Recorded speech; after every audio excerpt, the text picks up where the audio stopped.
Bien, mesdames et messieurs, bonjour. Ça va être notre première rencontre de la nouvelle année et je m'en voudrais à l'entame de cet exercice de ne pas vous remercier pour votre accompagnement constant et ne pas en profiter pour vous formuler au nom du gouvernement nos vœux de bonne et heureuse année 2025, de bonne collaboration en termes de vos sollicitations constantes et nous, les réponses que nous apportons à vos préoccupations. En vous souhaitant d'avoir à être moins victime de la dictature des réseaux sociaux et de leur cohorte de désinformation. À vous souhaiter d'avoir plutôt de la bonne information à broyer, celle que nous vous donnons directement ou celle que vous débusquez vous-même, plutôt que de subir en tout cas cette dictature des réseaux sociaux qui vous impose ou qui impose à certains d'entre vous de ne pas beaucoup réfléchir et de s'aligner seulement sur ce que certaines industries, puisque c'en est, de fabrication de fausses informations, vous donnent à gérer. Cela dit, moi je suis à votre disposition pour cet exercice parce que j'ai noté que dans l'actualité, il y a beaucoup de sujets qui agitent la toile ou les colonnes de vos organes de presse. Et j'ai entendu, comme nous en avons déjà l'habitude, me rendre disponible pour apporter les clarifications nécessaires aux différents sujets qu'il vous plaira d'évoquer ici.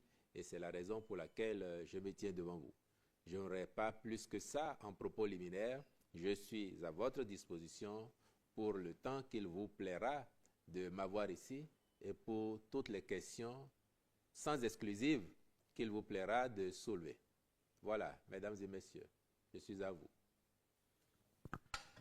Vous savez comment ça se passe. La parole, elle est libre.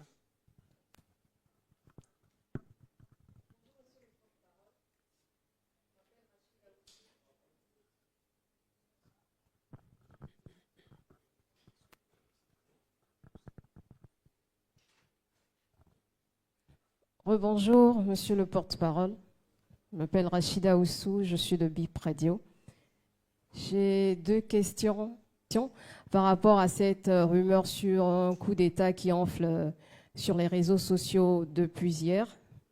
Et ensuite, après les prédictions du TOFA, est-ce que le président de la République a changé d'avis par rapport à sur le troisième mandat? Merci beaucoup.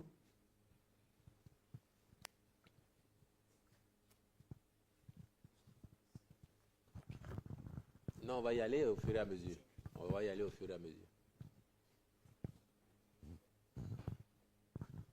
Bien, je vous remercie, madame.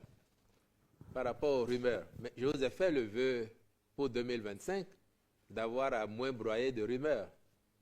Ceux qui, dans une logique qui est la leur, dans un plan qui leur est propre, ont décrété hier qu'il y avait une situation insurrectionnelle au Bénin, voire qu'il y avait un coup d'État, ben, ils en sont et ils en seront pour leur crédibilité aujourd'hui et demain.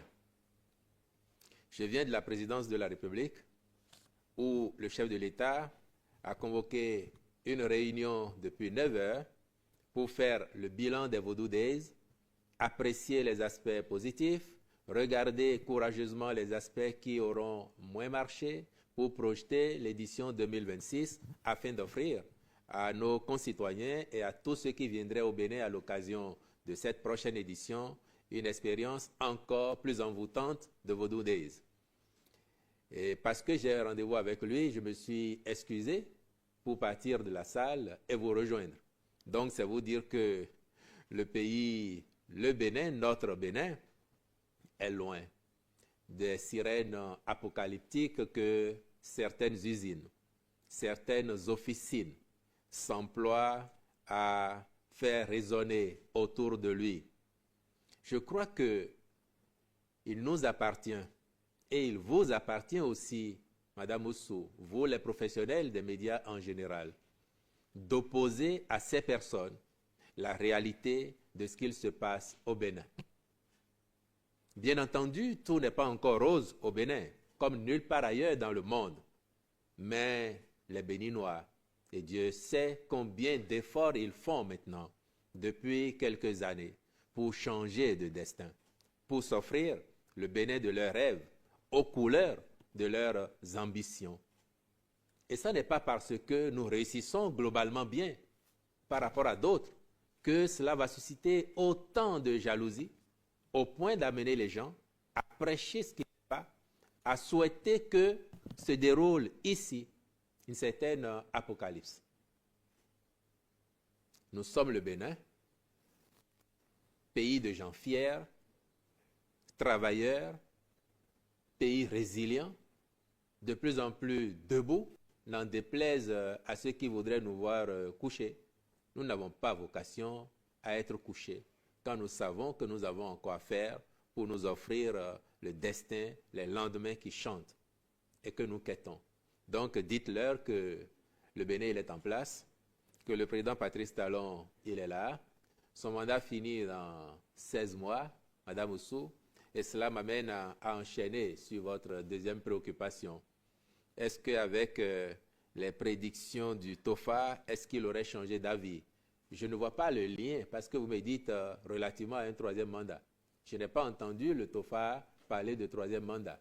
Et moi, quand je me pointe devant vous, je vous parle sur la base de la Constitution du Bénin, je vous parle sur la base des textes de loi qui gouvernent notre pays. Je ne vous parle pas de FA parce que je ne suis pas spécialiste de FA. Et je crois qu'il faut distinguer les domaines. Laissez le FA aux spécialistes du FA.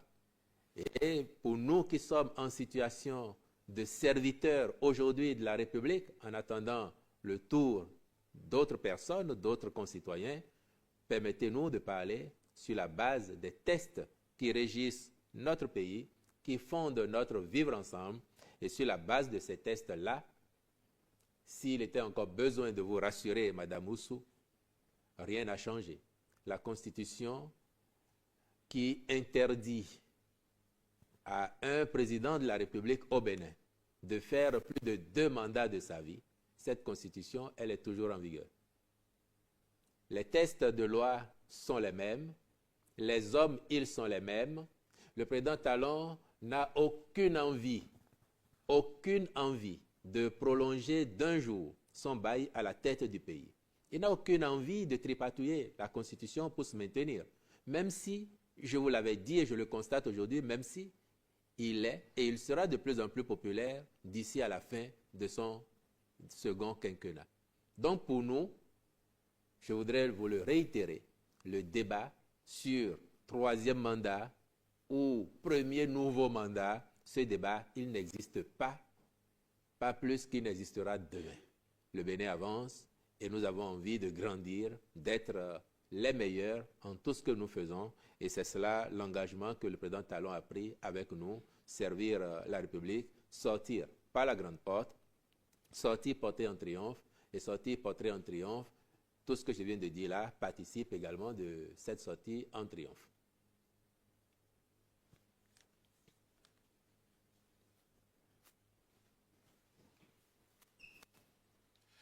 Bonjour, monsieur le porte-parole du gouvernement. Je suis Henri Sauvy-Yambodé, je suis de Radio Tado FM. Deux petites préoccupations, je dirais. Depuis ce matin, il est annoncé abondamment donc, sur les réseaux sociaux également, à la une des journaux, que le Bénin a fait un lever de prêt. Ce qui est présenté comme un exploit, mais dites la capacité du contribuable qui a soutenu ce prêt-là. Quelle est l'implication? Est-ce qu'il n'y aura pas de nouvelles tasses pour payer ces prêts-là? Deuxième préoccupation, monsieur le porte-parole du gouvernement, nos forces de l'ordre, nos forces de défense et de sécurité ont été attaquées le 8 janvier dernier. Il aurait dit qu'il y a eu 8 que les assaillants ont tiré sur pendant 8 heures de temps. Qu'est-ce que vous en dites par rapport à ça? Qu'il n'y a pas eu de réponse dès que les autres ont appelé à la rescousse. L'autre chose, on a envoyé sur le terrain des hommes non expérimentés. Monsieur le porte-parole du gouvernement, qu'est-ce que vous répondez aux populations qui parlent de ça? Merci.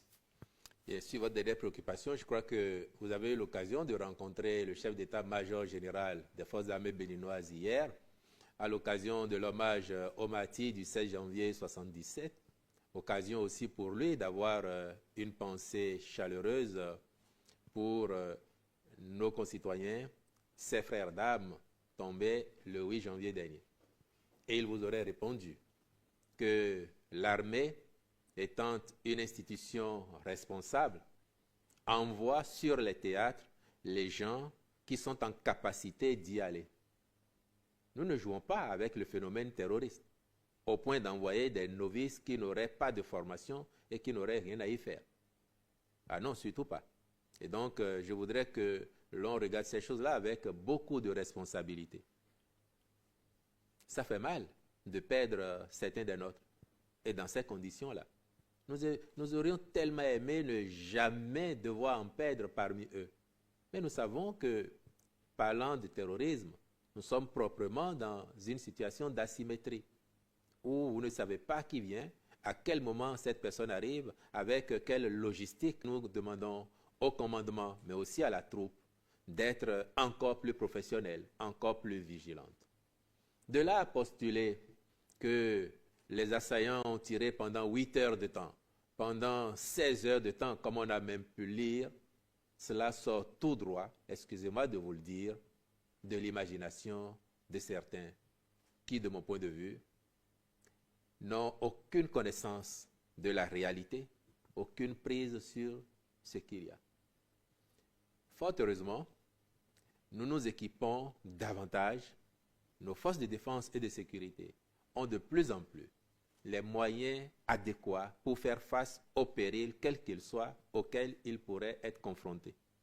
Ils ont la formation nécessaire et ils ont les effectifs. Vous imaginez que s'il y a eu des échanges de tirs pendant 8 heures, 12 heures, voire 16 heures, vous imaginez ce que cela aurait pu être. Quand ça s'est passé, il y a eu l'envoi de vecteurs aériens. Un de nos hélicoptères, par exemple, s'est élevé dans les airs. Pour aller voir si ça avait duré 8 heures, nous aurions eu le bonheur avec notre hélicoptère de faire la razzia dans leur rang. Mais je peux vous dire que le temps que l'hélicoptère arrive, c'était déjà passé. Les intéressés étaient déjà retournés en territoire étranger d'où ils sont venus et assez loin sur ce territoire. Et ce qui n'a pas permis d'avoir le résultat que nous aurions aimé, parce que nous aurions aimé faire davantage de dégâts dans leur rang. Donc comprenez bien qu'il n'y a pas eu 8 heures d'échange de feu ou 16 heures, encore une fois, comme on a pu le lire. Et soyons mesurés. Quand nous écrivons ces choses-là, ou quand nous relayons ces choses-là, n'oublions jamais qu'il s'agit de notre pays. Il s'agit du Bénin. Ce n'est pas les individus qui comptent. Vous avez évoqué tout à l'heure votre consoeur, la rumeur sur coup d'État. Et on peut faire le lien. J'espère que, en professionnel que vous êtes, chacun de vous hier a pu voir que c'était une action coordonnée de gens préposés à cette manœuvre. Après que quelques jours plus tôt, ils ont répandu qu'il y aurait malaise au sein des forces armées béninoises, parce que les gens ne seraient pas payés, parce qu'il n'y aurait pas de logistique, parce qu'ils seraient démotivés. Après qu'ils ont même, en direct, selon eux, fait le reportage d'une attaque qui se déroulerait encore au Point-Triple, alors même qu'il n'y avait rien de tel, le couronnement a été de dire partout, ah oui, il y a coup d'État au Bénin, la situation est telle, le président a dû prendre la clé des champs. Ne soyez pas dupes de ces choses-là. Il ne s'agit pas de la personne du président Patrice Talon. Il ne s'agit pas des personnes de ses collaborateurs. Il ne s'agit pas de la vilaine tête de Wilfrid Léon Humbedji qui vient rendre compte et défendre lorsqu'il le faut. Il s'agit du Bénin. Et le Bénin, pour nous, n'a pas de prix. Il est au-dessus de chacun de nous. Et si ceux d'entre nous, nos concitoyens, qui s'adonnent à ce jeu, n'ont pas conscience des dégâts qu'ils causent au pays, mais alors, c'est proprement affligeant pour nous tous et pour eux en particulier. Nous sommes tous, en tant que Béninois, des serviteurs interchangeables entre nous. Nul n'est indispensable et nul ne sera en position indéfiniment. Nous sommes des serviteurs de la République, interchangeables entre nous. Ce qui veut dire que même ceux qui, de leur position actuelle, ne se rendent pas compte qu'ils sont des réservistes appelés demain à être en situation et qui, pendant qu'ils sont là, jouent plutôt à tirer l'équipe vers le bas ou à la livrer aux adversaires, ils ne se rendent pas compte qu'ils se font du mal à eux-mêmes. Se donner autant de liberté, donner des vacances au patriotisme, licencier la vérité pour promouvoir le mensonge, les ragots, ça ne fait du bien à personne et même pas aux intéressés. Et ça, il faut que nous ayons le courage, et vous, des médias, de le leur dire. Et là-dessus, je crois que c'est encore à vous. On n'a même pas besoin de vous convoquer à cela. Parce que lorsque certains d'entre vous remontent ces informations-là pour nous demander de commenter, de dire un mot, je trouve que c'est peine perdue. C'est à vous leur dire, mais nous on vit au Bénin. Et le Bénin n'est pas celui que vous dépeignez là. Le Bénin change. Ça se voit de partout. Que cela suscite convoitise et jalousie, c'est un fait. Mais cela n'enlève rien à la réalité que nous vivons aujourd'hui, que le monde entier vit avec nous. Et à cet effet, le milliard de dollars de prêts que nous venons de lever, avec un taux de maturité assez long, de 15 et 16 ans, pour moitié et pour moitié, cela va servir à quoi? Précisément à renforcer l'œuvre de construction du Bénin moderne, du Bénin de nos rêves. Et vous devez avoir à l'esprit qu'on ne prête qu'aux riches. On ne prête qu'aux gens crédibles et en capacité de rembourser les créances qu'on leur fait. Si nous avons pu lever autant d'argent, et notez que c'est le premier pays africain en 2025 à le faire. On vient de passer les 15 premiers jours de l'année. Ça veut dire que nous n'avons pas dormi. Le ministre de l'Économie et des Finances et ses équipes, ils travaillaient depuis des semaines, des mois en arrière, pour aller sur le marché très tôt en début d'année, lever le financement. Ce financement, ce n'est pas pour aller dans la poche du ministre des Finances. Ce n'est pas pour payer les salaires. C'est pour renforcer les bases qui structurent le développement socio-économique de notre pays à travers des infrastructures modernes que nous mettons en place et pour lesquelles la tendance actuelle va se poursuivre. Alors, est-ce que nous sommes en capacité de rembourser? Est-ce que nous n'allons pas créer de nouvelles taxes? Le budget 2025 a été voté par l'Assemblée nationale. Quand vous le parcourez, il n'y a pas de nouvelles taxes créées. On n'a pas augmenté même les taux des taxes et impôts qui existent. Mieux, entre 2016 et aujourd'hui, nous avons réduit le nombre de taxes et autres prélèvements qui existaient au Bénin de 50 à une trentaine maximum aujourd'hui. C'est nous plutôt qui avons fait des efforts pour réduire les taxes, plutôt que d'en créer. Mais par contre, ce qui change, c'est que nous faisons l'effort pour que tous ceux qui doivent payer, tous ceux qui doivent contribuer, puissent le faire, contrairement à avant, où la grande majorité de ceux qui devraient payer ne le faisaient pas. Les gens qui collectaient la TVA et qui la gardaient dans leur poche, alors que, par nature, la TVA, on sait très bien qu'elle est collectée pour l'État. Il y a de moins en moins de personnes qui peuvent aujourd'hui garder la TVA sur elles. C'est ça qui change. Il y a que vous ne pouvez plus faire certaines choses au port de Cotonou. Hier, il était possible de faire venir du champagne, du vin, et de dire en complicité avec certains agents de la douane que vous avez fait venir de l'eau minérale au Bénin pour payer moins. Et une partie de ce que vous devriez mettre dans les caisses de l'État restait dans votre poche et l'autre allait dans les poches de certains douaniers. Ça n'est plus possible aujourd'hui. Ce sont ces choses-là qui changent. Et c'est ça qui nous permet de mobiliser de plus en plus de ressources intérieures et d'aller sur les marchés solliciter le reste que nous n'avons pas.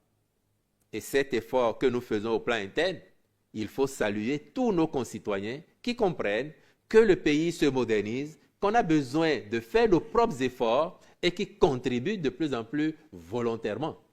Il n'est plus rare d'entendre des Béninois en cours d'année, en début d'année, à tout moment dire « Ah, je vais payer mes impôts » ou « Je vais payer une partie de mes impôts ». en attendant d'avoir des ressources pour payer l'autre partie, spontanément. Parce que les gens voient autour d'eux à quoi sert l'argent public, l'argent que nous collectons. Et ils voient comment ça transforme leur cadre de vie, comment ça facilite la vie, comment ça structure le mieux-être collectif et individuel. Il reste du chemin. Tout n'est pas encore rose, mais nous faisons les pas les uns après les autres et nous y arrivons. Nous avons compris qu'il faut oser faire les efforts parce que le plus long voyage, il commence par un premier pas. Si vous ne le faites pas, vous n'avez pas entamé votre voyage. C'est ça que nous avons commencé à faire. Et heureusement, malgré les efforts que cela appelle, les Béninoises et les Béninois comprennent de plus en plus que ce n'est qu'ainsi que l'on progresse, que l'on avance. Si on ne le fait pas, on retarderait et on se condamnerait à végéter dans nos insatisfactions et à ne pas créer de meilleures conditions de vie à nos enfants et à nos petits-enfants. Ce sont ces efforts que nous faisons collectivement qui justifient que l'argent que nous mobilisons, nous exigeons qu'il soit bien dépensé.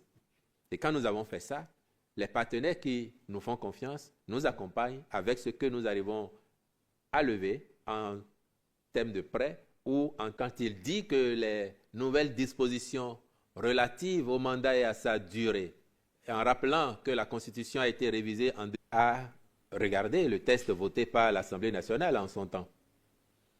Et donc, il est loisible d'avoir l'interprétation qu'il veut. Celle qui compte, c'est celle que la République retient. Et la République du Bénin considère que personne ne peut faire plus de 2 mandats de président de la République. C'est ainsi, c'est vissé dans la Constitution. Et ça n'a pas changé. Si nous parlons de la même Constitution qui a prévu cela, je crois que tous les débats autour d'un éventuel 3e mandat n'ont aucune raison d'être. Il faut nous occuper à autre chose. Pour nous, autre chose, pour le président de la République, autre chose aujourd'hui, c'est prolonger la dynamique en réussissant encore ce qu'il y a à faire d'ici les 16 prochains mois. Et c'est surtout pouvoir proposer aux Béninois, dans 16 mois, une alternative pour prolonger cette belle dynamique qui produit autant de résultats avec l'espoir que les Béninois y adhéreront et ratifieront le choix que la dynamique actuelle leur proposera pour qu'elle s'amplifie année après année. Ce ne sera pas de perdre notre temps autour d'un éventuel nouveau 1er ou 3e mandat du président Talon. Ce n'est pas à l'ordre du jour, ce n'est pas dans nos plans. Concentrons-nous sur l'œuvre de développement du Bénin. Et j'ai dit tout à l'heure qu'aucun de nous, le président de la République en premier le dit, aucun de nous n'est indispensable longtemps. D'ailleurs, il ajoute, si je ne suis pas capable de partir et de voir faire mes successeurs, c'est que je vais échouer. Donc, soyez rassurés, chers amis. Merci beaucoup, monsieur le porte-parole du gouvernement. À la veille des Vodun Day, on nous a annoncé une navette gratuite entre Cotonou et Ouidah pour permettre aux populations qui voudraient d'aller à Ouidah pour pouvoir suivre les manifestations. Mais quelques heures avant l'ouverture de la fête ou du festival, cette navette a été annulée. Je voudrais profiter de l'occasion pour savoir pourquoi cette initiative a été annulée à la dernière minute. La deuxième question, toujours relative au Vodun Day. On a eu hier les chiffres, pour ne pas dire l'Institut national de la statistique et de la démographie a dévoilé hier, par le biais du ministère du Tourisme, des chiffres qui nous révèlent que plus de 400 personnes ont participé, plus de 400 000 personnes ont participé au Vodun Day à Ouidah. Et dans ces 400 000, monsieur le porte-parole du gouvernement, est-ce qu'on peut avoir une idée sur le nombre de touristes étrangers qui ont effectué les déplacements de Ouidah pour cette édition des Vodun Day? Toujours dans la même dynamique, vous revenez de la réunion convoquée par le chef de l'État pour faire le bilan. Est-ce qu'à chaud, vous pouvez nous donner quelques détails sur le bilan qui se dégage de cette deuxième édition des Vodou Days. Merci beaucoup. Premièrement, je crois que vous comprendriez très bien que si on avait maintenu les navettes pour faire Cotonou-Ouida, ça aurait été de toute logique de faire navette de Natitengu à Ouida, de Porto Novo à Ouida, de Lokossa à Ouida, de Parakou à Ouida, de Agbanizon à Ouida, de Tchoumi à Ouida, parce que c'est des Béninois de partout. Pour un événement à caractère national de cette envergure, ça aurait été une erreur de notre point de vue. Et le président de la République l'a dit tout à l'heure, ce matin. Et on ne l'a pas fait l'année dernière. Il semble que des gens l'ont fait, mais il dit, moi j'ai découvert là qu'il y avait une telle annonce. Et il dit non, ce n'est pas bien pensé. Donc, que demain, des privés veuillent faire ça, libre à eux. Mais ça ne sera pas le rôle de l'État, du gouvernement, d'organiser une navette privée pour convoyer des gens de Cotonou vers Ouida parce qu'ils veulent assister au Vodou Days. Et c'est une très bonne chose. Mais si on le fait, c'est qu'il faut le faire pour toutes les communes. Et vous voyez ce que cela représente. Nous avons eu, d'après les chiffres effectivement de l'INSTAD, au moins 435 000 personnes à Ouida sur les 3 jours. Il fallait y être effectivement pour voir l'engouement de nos concitoyens, mais aussi des touristes qui sont venus. Rien qu'à voir sur les images, vous savez qu'il y avait une part importante de touristes. Après, ce qu'ils représentent en proportion, c'est encore trop frais pour qu'on puisse vous le dire. Mais les équipes travaillent pour avoir justement tous ces détails-là, parce que c'est ça aussi qui nous permet d'engranger des points en vue des éditions à venir. Et parlant d'éditions à venir, les axes possibles d'amélioration, j'ai dit que la réunion n'était pas terminée quand je suis parti, mais on a eu l'occasion d'aborder quelques points. Par exemple, comment on fait pour améliorer davantage la mobilité dans la ville de Ouida? Lorsque des centaines de milliers de personnes se retrouvent en même temps dans un espace réduit, qui n'a pas été habitué à ça, dont les rues n'ont pas été dimensionnées historiquement pour ça, comment on fait pour que chacun, à la fin de la journée, tire son épingle du jeu après avoir vécu une expérience immersive, mais totalement époustouflante? On a commencé à esquisser des pistes de réflexion. Dans ça, comment on fait pour qu'il y ait davantage de toilettes, mobiles ou non? Il y en avait, mais il faut en mettre davantage, avec des indications claires qui permettent aux gens qui viennent pour les Vodou Days de savoir quand ils ont envie de se soulager, par où est-ce qu'il faut passer. Quel autre type d'attraction? Dans les différentes attractions que nous avons vues, qu'est-ce qu'il faut améliorer les fois prochaines? Est-ce qu'il faut nous contenter de ce qu'on a vu? Ou bien il y a moyen d'améliorer? Et nous avons commencé à réfléchir à tout cela. Et à la fin de la réunion, le chef de l'État a dit qu'un petit comité sera mis en place pour approfondir encore les réflexions et très vite faire les propositions qui vont être prises en compte dans la perspective de l'édition 2026 des Vodou Days. Déjà, au moins, ce qu'il faut retenir et qui est frappant, c'est que, contrairement au plan de ceux qui auraient voulu ne pas voir se tenir les Vodou Days cette année, nous avons réussi quelque chose de formidable. Faire la une de l'actualité mondiale pendant 48-72 heures pour un pays, ce que cela apporte à son aura, à son soft power, ça n'a pas de prix. Et nous savons très bien ce que le Bénin a gagné et gagne en cela. Vous pouvez faire un billet retour sur Ouida après Vodou Days pour aller recueillir les impressions de tout citoyen vivant à Ouida ou de tout Béninois que vous y rencontreriez, qui a pris part ou non, mais qui a suivi sur les réseaux sociaux. Demandez à tous ceux qui ont des commerces de quelque nature, est-ce que les Vodou Days sont une opportunité pour vendre le pays, pour vendre Ouida et pour faire de bonnes affaires? Et vous aurez des réponses affirmatives à toutes vos questions. Donc, mis en place et il nous appartiendra des années pour que Vodou Days devienne un rendez-vous mondial immanquable. Que l'on soit béninois, que l'on soit touriste, s'intéressant à l'Afrique et s'intéressant au Bénin en particulier, on réserve longtemps à l'avance son séjour au Bénin dans la période des Vodou Days parce qu'on se dit, si je n'y vais pas, je raterai quelque chose d'essentiel. Donc nous pouvons nous réjouir tous ensemble d'avoir fait quelque chose de merveilleux, d'avoir réussi cette édition de Vodou Days sans occulter que nous ne dormons pas sur nos lauriers, nous avons envie d'améliorer et de faire mieux. Pourquoi en 2026, on ne tutoierait pas le million de participants? L'année dernière, on n'était pas à 435 000, on était à 100 et quelques mille. Mais sur un an, on a pratiquement quadruplé le nombre de participants. Nous aimerions bien doubler ce chiffre l'année prochaine. Et que dans 5 ans, à l'occasion des Vodou, qu'on dise qu'il y a 5 millions de personnes qui en une semaine auront fréquenté Ouida. C'est ça nos projections. Nous avons de l'ambition pour le Bénin, mais particulièrement en l'espèce ici pour la ville de Ouida. Pardon? L'après-talon? Qu'est-ce que vous voulez dire? Est-ce que ça va continuer ou pas? C'est ça? Oh, vous savez, il y a plein de choses que le président actuel et son gouvernement font, que des gens de bonne ou de mauvaise foi critiquent, rejettent, mais si demain vous les mettez là, ils vont vous dire, il n'y a pas moyen de faire sans.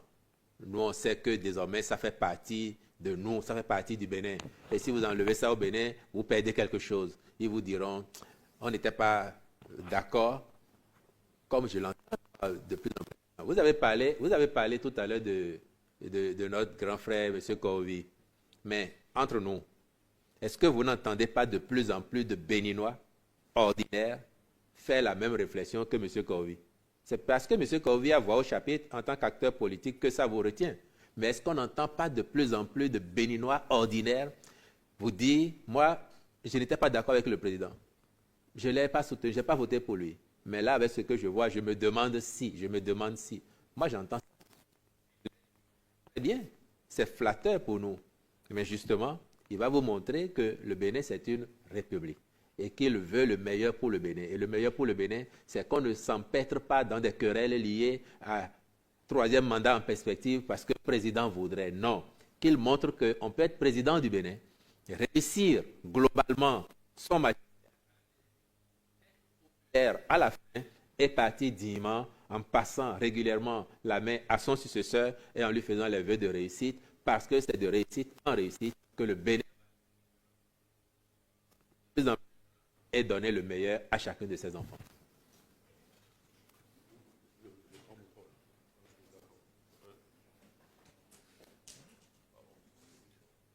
Merci, monsieur le porte-parole du gouvernement. Mes prédécesseurs ne l'ont pas fait, mais je dois le faire en leur nom, en ma qualité du doyen du corps des journalistes, des confrères et consoeurs. Vous retournez les vœux les meilleurs à vos collaborateurs, à votre entourage. Cela dit, j'ai une question. À la suite du drame survenu au Point Triple dans le nord du pays, les confédérations centrales syndicales projettent d'organiser une journée d'hommage demain samedi, 18 janvier 2025, aux soldats tombés sur le champ d'honneur. Dans le même temps, elles entendent dénoncer et demander le départ de supposées troupes françaises du Bénin. Que pensez-vous de cette initiative? Est-ce à dire que nos structures syndicales sont convaincues par les discours des dirigeants de l'AES, Alliance des États du Sahel? Voilà ma préoccupation.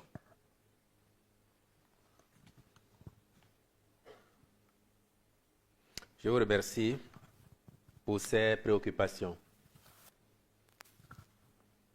Nos soldats, nos enfants, les enfants du Bénin, qui sont tombés au champ d'honneur en défendant la patrie, appartiennent au Bénin, au-delà des familles dont ils proviennent. Ils appartiennent au Bénin.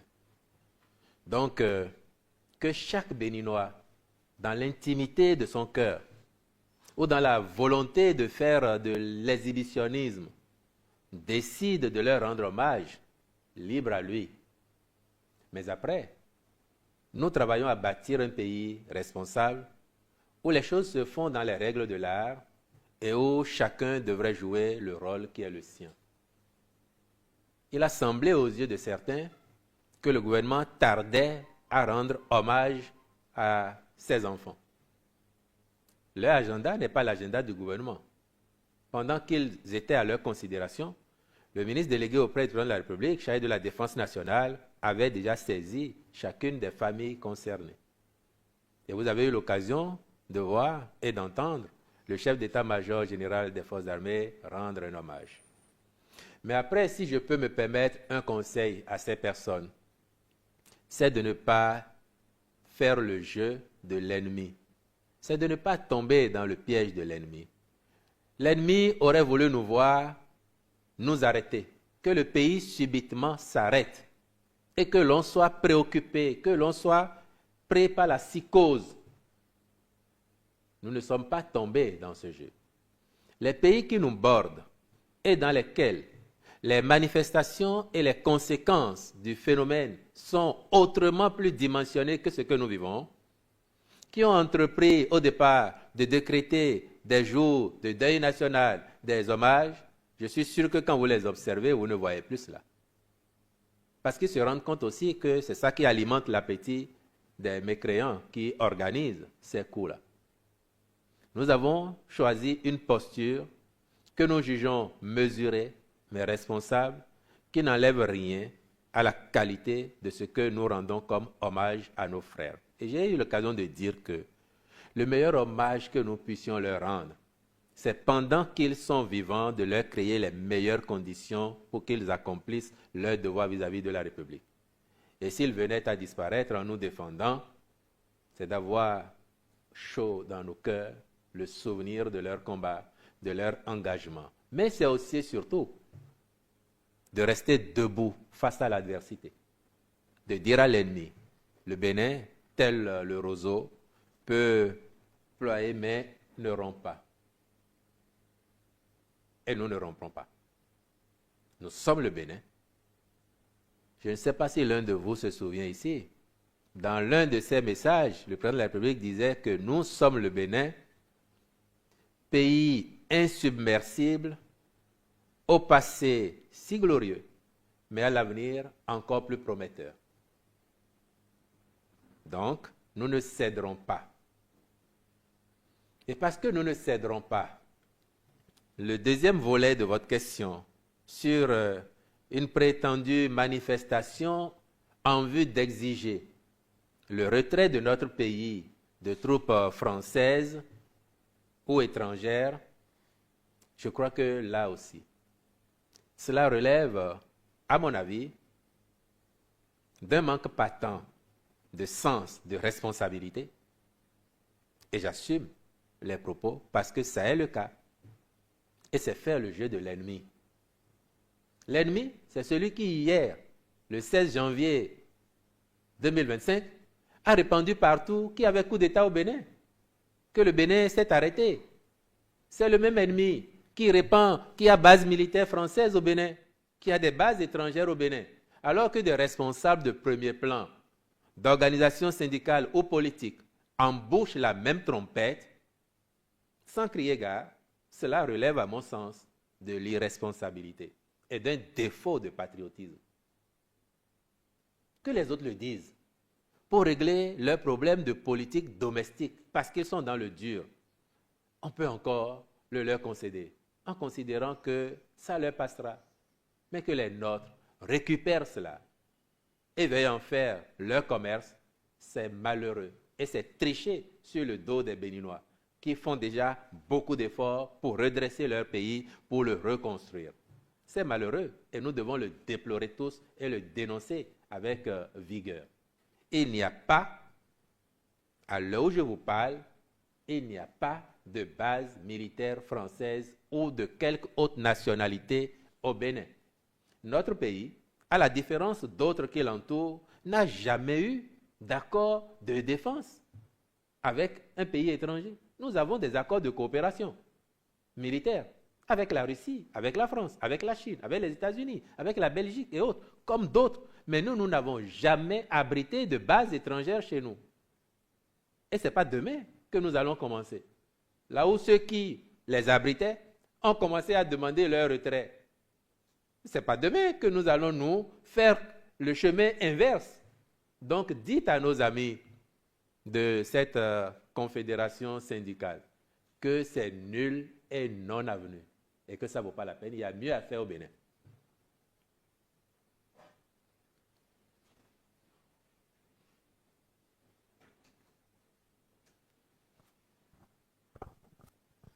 Bonjour, monsieur le porte-parole. Permettez-moi de revenir toujours sur ce même sujet. Je crois qu'il y a un de nos collègues qui évoquait le sujet, notamment par rapport à la durée de l'opération de l'attaque. Et vous avez évoqué 8 heures, puis 16 heures. Mais je n'ai pas eu... Ce n'est pas moi qui ai évoqué. Hein. Vous êtes revenu, en fait, sur ce que les autres ont dit. Ce que certains de vos confrères m'ont écrit. Tout à fait. Alors qu'ils n'étaient pas sur les lieux. Tout à fait. Et donc, moi, ma question, c'est de savoir maintenant la version officielle, puisque vous avez rapporté ce que les autres ont dit, vous les avez même critiqués, mais vous n'avez pas donné, vous, votre version. Et donc, nous aimerions entendre savoir aujourd'hui quelle est la version officielle sur la durée de l'attaque et comment elle s'est produite. Oui, allez-y. Ma deuxième question, c'est par rapport au Voting Days. J'ai remarqué qu'il y a eu certains aspects des Vodun qui n'ont pas été vus, qui n'ont pas été mis en lumière. Et je trouve que c'est une très bonne chose, c'est-à-dire que souvent, quand on fait des cérémonies Vodun, on voit un peu des sacrifices. Donc, on tue un coq, on tue un mouton, on voit de l'huile qui est versée sur les Vodun. Et j'ai cru savoir vraiment que cet aspect de la chose a été interdit aux pratiquants. Pendant les événements, hein, que cet aspect des choses a été demandé aux pratiquants de ne pas les faire. Est-ce que mon analyse est vraie?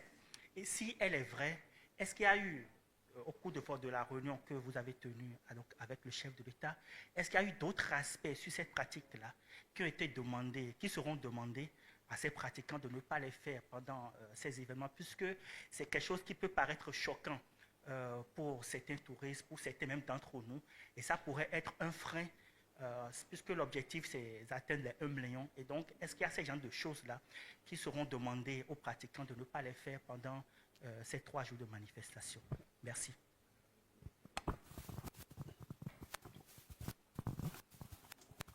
Je voudrais vous faire observer que après le 8 janvier, il y a déjà eu un déplacement de la hiérarchie militaire au point triple. Et d'ailleurs, quand je parle du point triple, pour ceux d'entre vous qui n'ont peut-être pas idée de ce que c'est, même si je sais que vous connaissez tous la géographie du Bénin, c'est le point frontière entre le Bénin, le Niger et le Burkina, dans la Liborie, notamment le Parc W, c'est les régions de Banikwara, Karimama, le point triple. Et à ce niveau-là, nous sommes les seuls présents en tant que force armée pour éviter que les criminels s'incrustent chez nous et s'y établissent.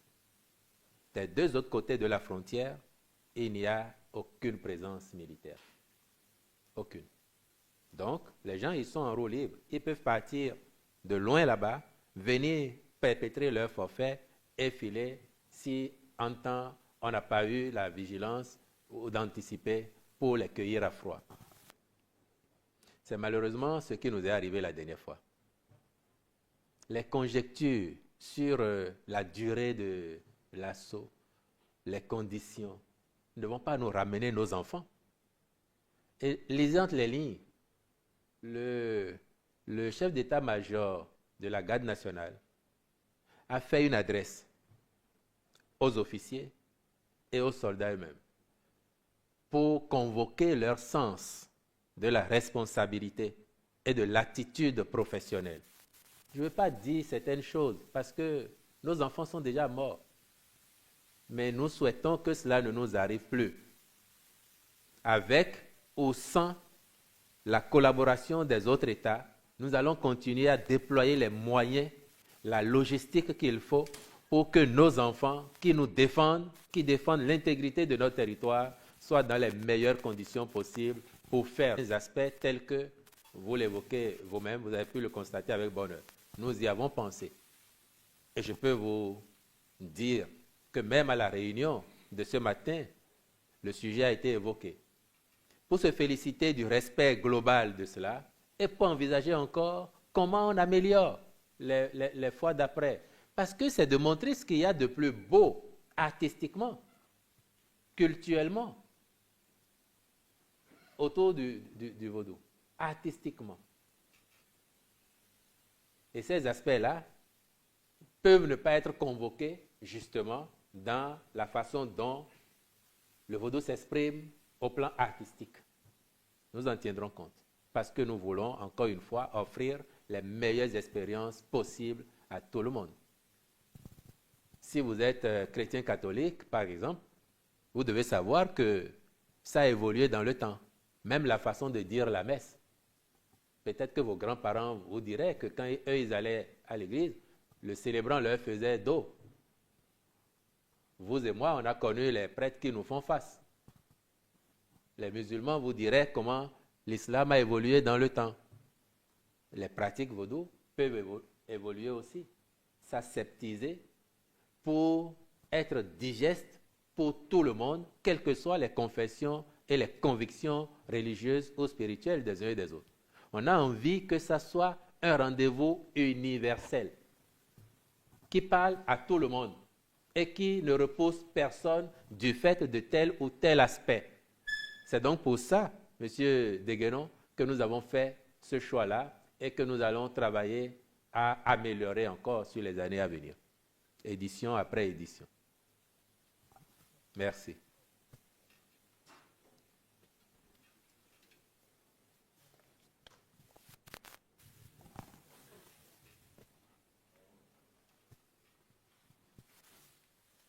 Je suis Gabin Goubi du quotidien Le Matinal.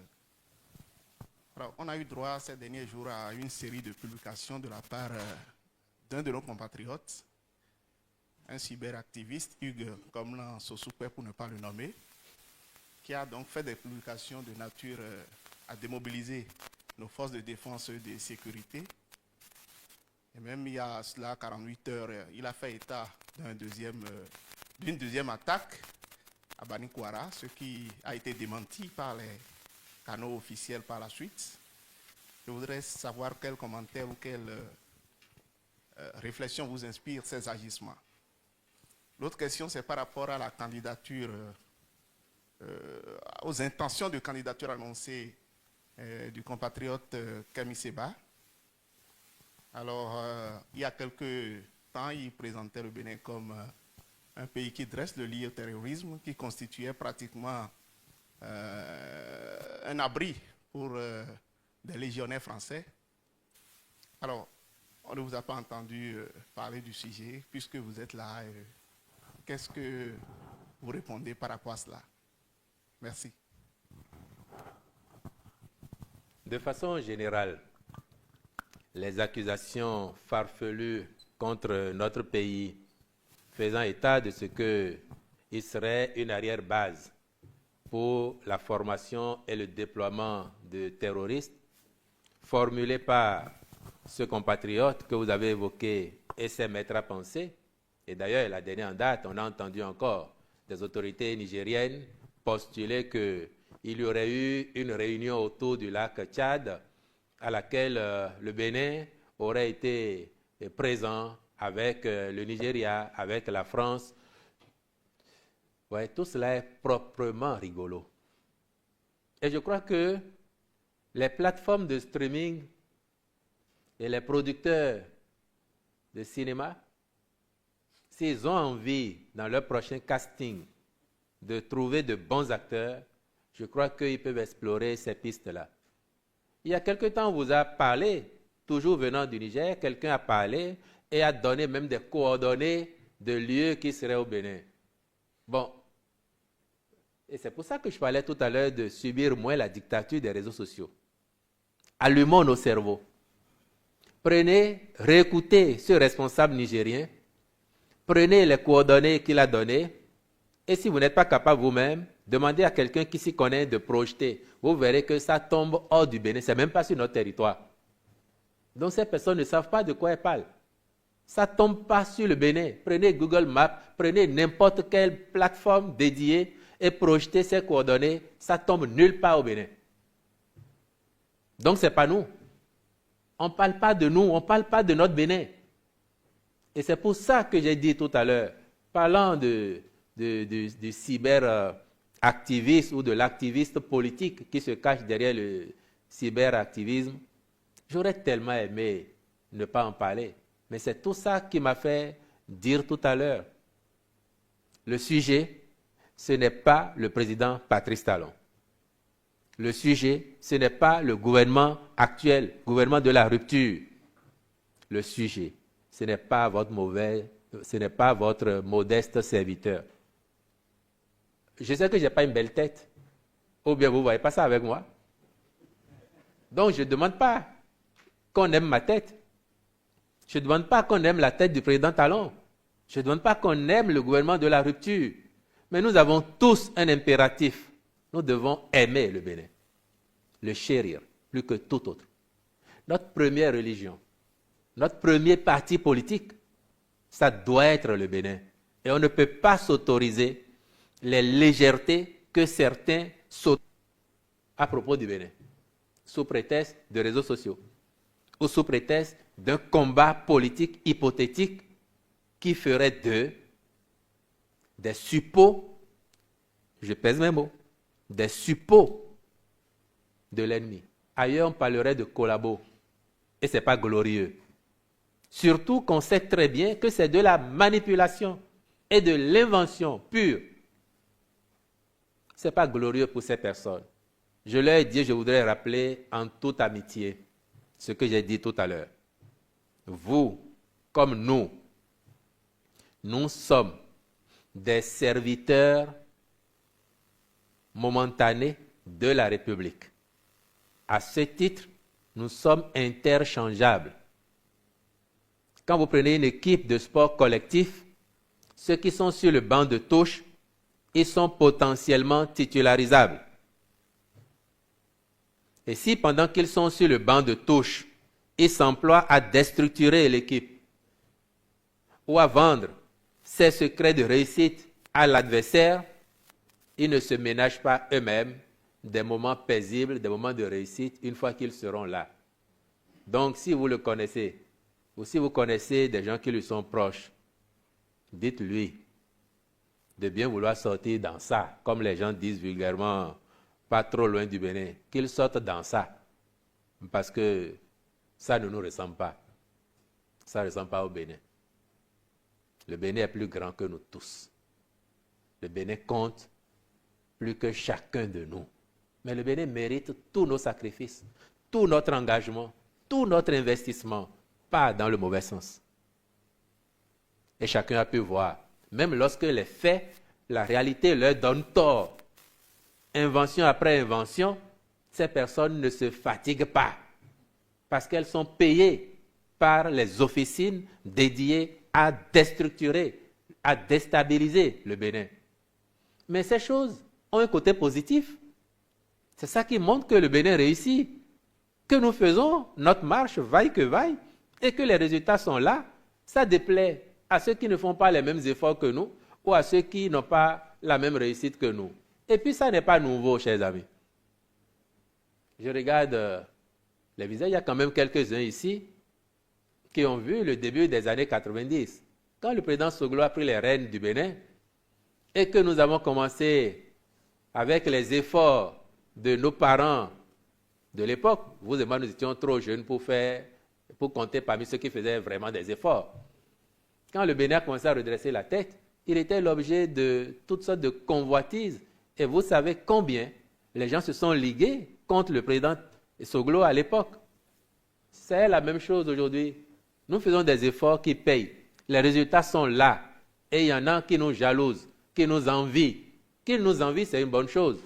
Qu'ils nous jalousent au point de comploter contre nous, d'enrôler même certains de nos enfants pour les assister, cela dérange et j'espère que nous, en tout cas, ça ne mousse pas à nos ardeurs. Au contraire, ça décuple notre détermination à faire davantage de résultats parce que nous savons que c'est ça qui dérange. Mais nous n'arrêterons pas de faire des résultats. Nous avons un contrat avec les Béninoises et les Béninois. C'est relever notre pays, c'est améliorer nos pratiques, c'est grandir tous ensemble en faisant grandir le Bénin. Et ça, il n'y a rien de plus exaltant que cela. C'est pour ça que nous n'arrêterons pas. Et puis, si pendant qu'ils sont à la touche, ils font tout ça, et qu'ils ont envie de devenir titulaires pour jouer sur le terrain, bah, tant mieux. Et puis je leur souhaite d'ici à là d'avoir les parrains nécessaires pour être dans les starting blocks en 2026. Tous ceux qui auront les parrains, ils seront bienvenus. Nous, on les attend tous. De conviction forte, foi de nos résultats, de l'opinion de nos concitoyens, qui savent très bien désormais où est le bon sens dans lequel le Bénin doit aller. Donc, quel que soit l'adversaire, qu'il mobilise ses parrains et qu'il vienne, nous on l'attend pour le combat dans les urnes. Et nous verrons qui va gagner. À la régulière.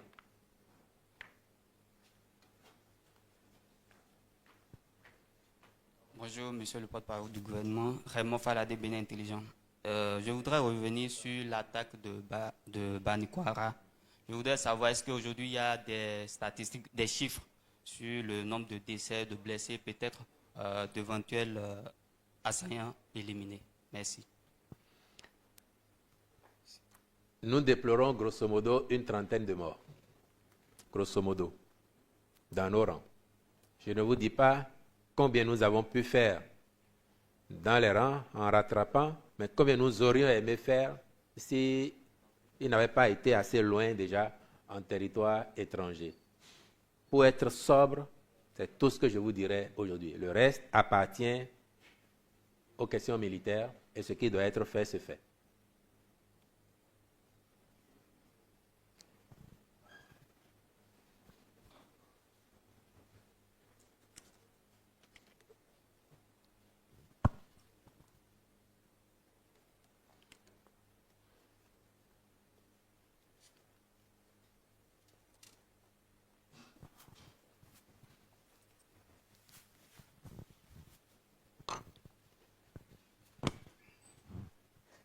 Bonjour, monsieur le porte-parole. Mon nom c'est Herman Degueno, Radio Topa. Alors, je voudrais savoir à quoi bon de continuer par faire le TOFA si, après avoir consulté l'oracle, nous assistons à tout ce méli-mélo entre Bokono tel que nous l'assistons maintenant. À quoi bon continuer à faire le TOFA? Et qu'est-ce que le chef de l'État retient de la dernière consultation? Puisque ça va dans tous les sens, des interprétations. Qu'est-ce que lui-même, en tant que chef d'État, le retient de cette consultation? Merci. Je vous ai dit tout à l'heure, ce que le chef de l'État retient, c'est ce que la Constitution a prévu. C'est ce que les lois électorales ont prévu. Au plan du développement global du Bénin, c'est ce que le programme d'action du gouvernement, le programme national de développement, c'est ce que cela a prévu et nous permet de faire. Le TOFA n'a pas une dimension institutionnelle, c'est une pratique. Et nous prendrons toujours le positif qu'il y a dedans, parce que c'est notre culture, pour avancer. Mais le TOFA, ce n'est pas la Constitution. Si les conseils des personnes avisées nous permettent de corriger ceci ou cela, d'améliorer tel ou tel aspect, d'engranger des résultats, oui. Mais ce qui concerne les polémiques, je crois qu'il n'y a même pas lieu de s'y attarder dès lors que le comité, qui lui est une instance administrative, a sorti un communiqué pour se prononcer par rapport à la sortie d'un de ses membres qui aura agi intuitif, personné et non au nom de ce comité. Donc, il n'y a pas de commentaire autre que cela que je pourrais faire.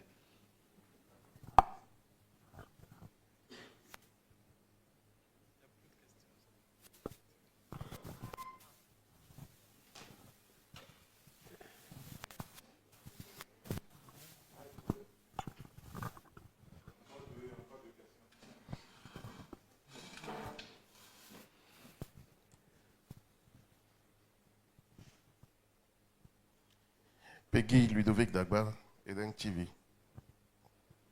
Alors, ma question, vous l'avez évoqué tantôt, le chef de la garde nationale a adressé une demande, en fait, de rencontre au Niger, mais on reste sans réponse jusqu'à présent. Vu les différentes sollicitations, je veux dire, les appels à une coproduction sécuritaire concernant les 3 pays, je veux parler du Bénin, du Niger et du Burkina Faso, que fait le Bénin?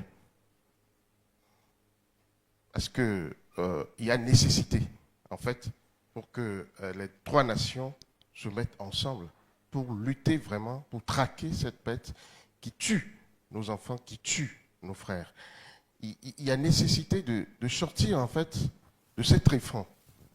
Alors, j'aimerais savoir, face au mutisme du Niger, est-ce que des démarches sont menées en direction, par exemple, du Burkina Faso, en direction d'autres États qui peuvent aider vraiment à circonscrire et à faiblir cette bête-là? Deuxièmement, les Vodou Days. Jusque-là, on parle de beaucoup de choses, mais on n'a pas parlé du montant, on va dire du budget des Vodou Days. Est-ce que vous pouvez nous en dire un mot? Merci.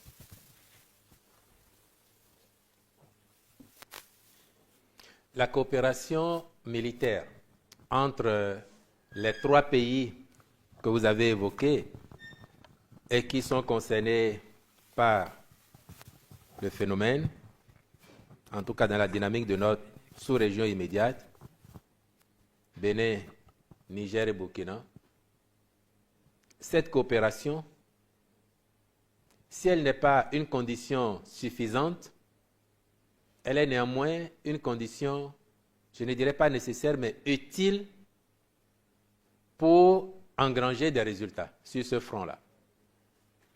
Si nous avons une bonne entente, nous aurons collectivement de meilleurs résultats. Si chacun y va, avec ses moyens, sa stratégie, ça va peut-être lui coûter un peu plus, ça va lui demander plus d'efforts, plus d'investissement, et il aura les résultats au gré de ce que ses moyens lui permettent d'embrasser, sachant qu'il ne peut pas aller chez les autres. Et c'est le cas chez nous. Nous n'avons pas au Bénin de cellules djihadistes actives. La preuve, dans tous nos villages, dans toutes nos communes, les activités se mènent normalement. On ne peut pas en dire autant d'autres pays. Mais si nous savons par exemple que les gens quittent ailleurs pour venir chez nous et que dans le cadre de la coopération, nous avons un droit de poursuite pour intervenir dans un certain rayon, cela nous faciliterait par exemple la tâche. Donc nous espérons et nous avons bon espoir que les autres comprendront bien la nécessité de cette coproduction de la sécurité. Nous avons bon espoir qu'on va y arriver. Les atermoiements, les hésitations, les suspicions vivront. Et le temps du réalisme va s'imposer. Le temps de l'efficacité dans l'action va s'imposer. Les Vodou Days. Sur cette question, vous connaissez mon approche. Elle n'a pas varié, mais je peux vous dire, les investissements autour de Vodou Days 2025, nous avions un budget d'un peu plus d'1 milliard. Un peu plus d'1 milliard. Mais on a dit tout à l'heure qu'il y a eu 435 000 personnes au moins qui sont arrivées à Ouida. Quand on aura fait la part des touristes qui sont arrivés, qui ont dormi 3, 4, 5 nuits à Ouida, où aucun hôtel n'avait aucune chambre disponible, des jours avant, ou dans les restaurants, les gens ont fait en une journée un chiffre d'affaires d'1 million, là où ils faisaient 50, 75 000 avant, où les stations-service ont vendu beaucoup de carburant. Quand vous voyez les milliers ou les dizaines de milliers de voitures qui ont convergé vers Ouida, et quand vous voyez, j'ai parlé de soft power, ce que le Bénin aura gagné en visibilité mondiale, en aura, ça n'a pas de prix. Donc nous sortons largement gagnants de cette édition des Vodou Days. C'est comme hier. Il vous souviendra, M. Dagba, la polémique autour de l'Amazone. Mais aujourd'hui, l'Amazone de Cotonou, cette esplanade-là, attraction mondiale. Moi, je vois des gens à 6h30, à 7h, en train de faire leur selfie ou de se faire photographier. À 23h, à 1h du matin, il y a des gens qui font photo. Ça apporte à notre pays, même si ce n'est pas palpable pour vous en termes d'argent. Les gens qui prennent l'avion pour venir séjourner 3 nuits, 5 nuits au Bénin, 1 semaine au Bénin, parce qu'ils ont entendu parler de l'Amazone. Ou quand ils sont dans la sous-région, ils se disent, si on est déjà là, il faut faire un tour au Bénin. C'est tout cela que nous gagnons et ça n'a pas de prix. Donc, les Vodou Days, ça coûte juste ce que ça doit coûter, sans plus, mais pour générer le maximum d'impact positif possible pour notre pays. Je vous ai satisfait, M. Dagba? Merci. Monsieur, pour finir.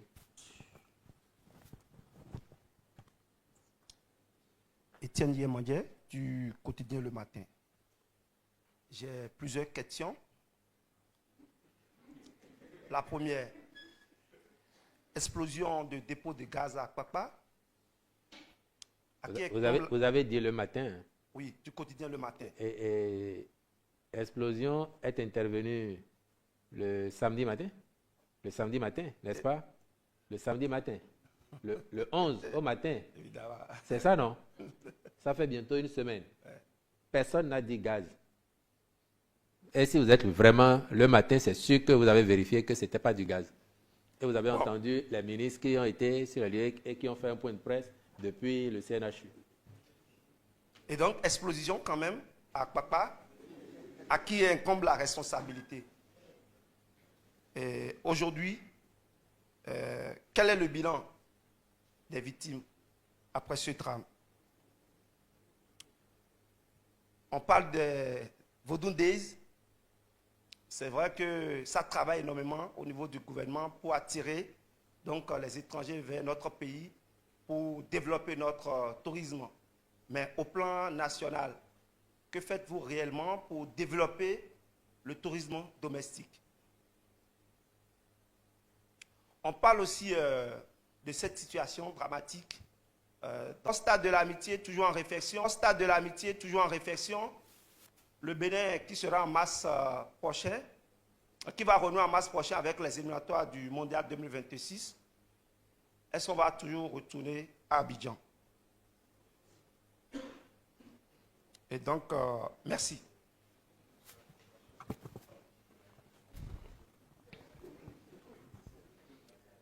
Relativement à ce qu'il s'est produit à Kpakpa, vous avez eu déjà l'occasion d'entendre que étaient en cause des produits chimiques qui ont été sans doute, je dis sans doute, en attendant le contenu du rapport d'enquête, sans doute entreposés et gardés dans des conditions inappropriées. Et leur manipulation ou les conditions de leur entreposage ont pu provoquer cette explosion que nous avons connue. Et les gaz qui en ont échappé ont pu provoquer aussi la suffocation et les difficultés respiratoires au niveau des victimes. Au moment où je vous parle, et pour tenir compte des derniers chiffres évoqués par le ministre de la Santé et le ministre de l'Intérieur, je crois que nous déplorons 8 morts. Et il était indiqué qu'il y avait encore 2 ou 3 qui étaient en situation critique parmi les victimes. Le reste, le ministre de la Santé vous a dit dernièrement, on a déjà libéré de leur situation d'observation dans les hôpitaux plus de la moitié, pour ne pas dire les 2 tiers. Parce que sur les plus de 150 patients mis sous observation, il disait qu'il restait une 50aine.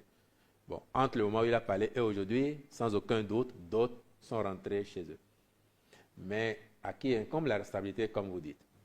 Il y a un propriétaire de l'immeuble qui est un concitoyen, qui a passé un bail avec quelqu'un, un Indo-Pakistanais, qui lui est le responsable des produits entreposés là. Bon, au moment où c'est arrivé, ce que je peux vous dire, et sans trahir les enquêtes, c'est qu'au moment où c'est arrivé, la police, le recherchant, il se trouve qu'il était hors du territoire national. Donc, nous ferons en sorte de l'amener à nous fournir les explications et à répondre des responsabilités qui seraient les siennes, établies par les commissions d'enquête et par la justice. Nous ne les ignorons pas sur les moyens. Après, il faut profiter de cela pour lancer un appel aussi à chacun d'entre nous, dans nos quartiers où nous nous trouvons. Lorsque nous voyons parfois des scènes, des situations qui interpellent, peut-être que nous n'avons pas connaissance toujours de la nature des produits qui sont là, mais lorsqu'une situation nous paraît suspecte, nous pouvons nous référer à la police pour dire qu'il se passe quelque chose dans mon environnement qui me préoccupe. Je ne dis pas forcément que c'est une infraction, mais j'aimerais que vous nous aidiez à y voir clair. Voilà, parce que si on entrepose ces produits, on les manipule, à quelle fin? Je ne sais aujourd'hui, en attendant les rapports. Est-ce que tout cela se fait dans les conditions indiquées, les conditions prescrites? On ne manipule pas un produit chimique n'importe comment. Donc voilà ce qu'il y a lieu d'en dire. Est-ce que les vertus de nos traditions peuvent nous aider sur le front de la lutte contre le terrorisme? Notre devoir, en tant que gouvernement, c'est de faire tout ce qui est rationnellement et scientifiquement possible. Notre devoir, c'est de faire tout ce qui est rationnellement et scientifiquement possible, techniquement possible, pour venir à bout d'eux. Après, s'il y a des adjuvants de quelque nature qui peuvent y concourir, bon, pourvu qu'ils trouvent les bons circuits pour y concourir sans obliger la République. Si nous avons les résultats, chacun peut dire c'est grâce à moi. Vous savez qu'il n'y a que la défaite qui soit orpheline. La victoire, elle est souvent bâtarde. Parce qu'elle a plusieurs pères, plusieurs mères. Mais nous voulons avoir la victoire, quitte à ce que n'importe qui revendique même nos efforts, pourvu que nous ayons la victoire. Nous savons que quand l'équipe gagne, chaque membre de l'équipe a gagné. Donc nous voulons gagner. À tous les coups, nous voulons gagner.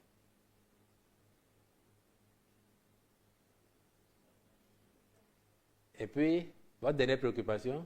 Il y a le tourisme domestique. Bien. Tout à l'heure, on a évoqué Vodou Days. Et on a dit 435 000 visiteurs au moins à Ouidah en 3 jours. La part de visiteurs étrangers sera indiquée lorsque les statistiques seront affinées. Mais est-ce que vous n'avez pas vu que c'était un lieu où l'on a expérimenté le tourisme domestique? Ce sont les Béninois qui sont venus. Après, il y a les Africains, il y a les autres qui sont venus. Donc déjà, c'est un moment de promotion du tourisme domestique. Mais c'est nous qui sommes en train de reconstruire le palais royal de Niki et la reine de la Gani. C'est pour que les Béninois qui vont à la Gani vivent une expérience exceptionnelle. Et que les étrangers qui arrivent, pareil.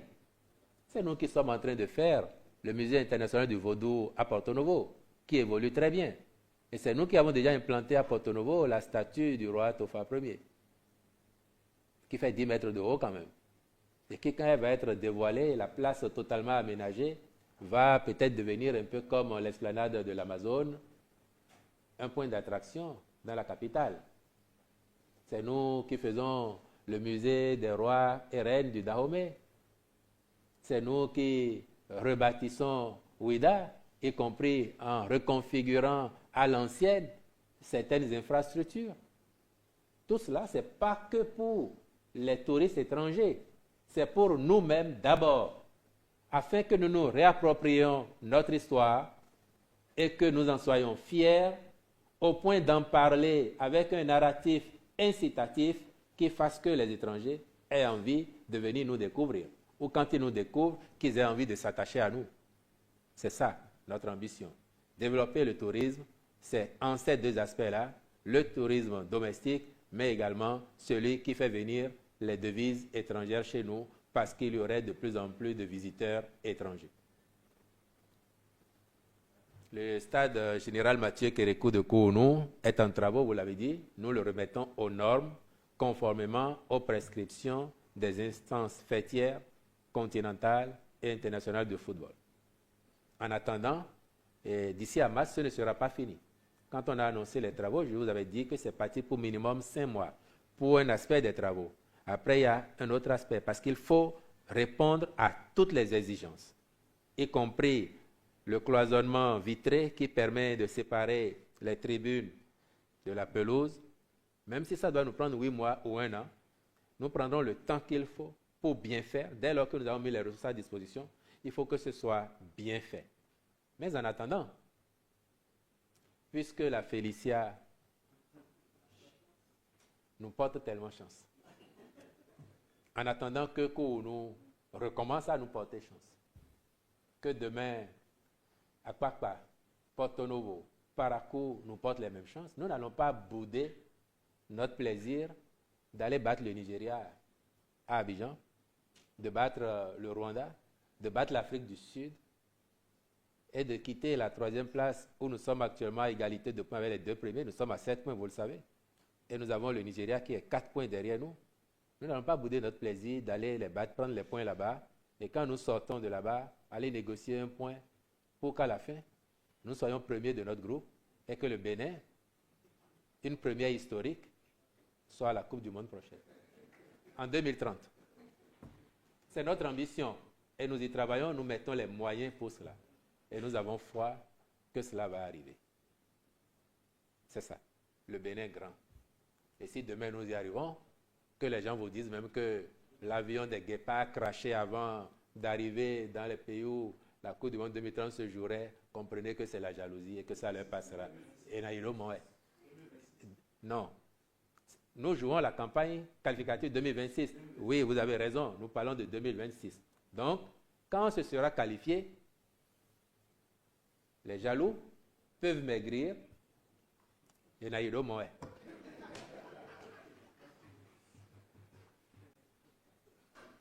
Bien, merci beaucoup. Je crois qu'on a fait le tour de vos préoccupations. Je vous remercie d'avoir été là. Et un plaisir à renouveler. Le portable, il a attendu le bon moment pour commencer à signaler. Il y en a un qui crépite parce que il est 12h30 ou 13h30. Merci beaucoup, monsieur. Merci.